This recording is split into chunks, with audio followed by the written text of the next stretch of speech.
ఒక చిన్న గ్రామంలో రామయ్య అనే రైతు ఉండేవాడు. అతని తండ్రి నుంచి వస్తువులేమీ కాక ఒక పొలం మాత్రమే వారసత్వంగా వచ్చాయి. కాని ఆ భూమి మాత్రం పొడిబారిన మట్టితో, ఎండ వేసిన నేలతో పూర్తిగా పనికిరాని స్థితిలో ఉండేది. అతను ప్రతిరోజూ ఉదయం లేచి పొలానికి వెళ్లేవాడు.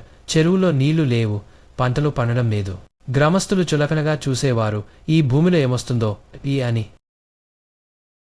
ఒకరోజు పొలం లోతుగా త్రవ్వుతూ రామయ్యకు ఏదో కాస్తమేసింది.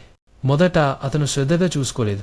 కాని దగ్గరగా వెళ్లి తవ్వగానే అతనికి ఒక చిన్న రాయి కనిపించింది. అది ఒక డైమండ్. నమ్మలేని క్షణం.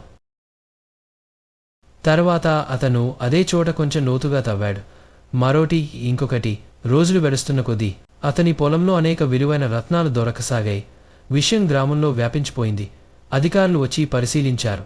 ఆ భూమిలో ఓ పాత రాజవంశానికి చెందిన రత్నాలను దాచిన గుప్త నిధి ఉందని తేలింది.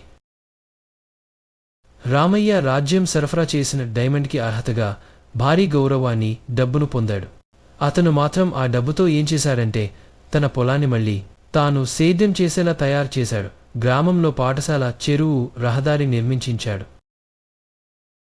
అకరికి అంతా తెలిసిన ఒక నిజంస్.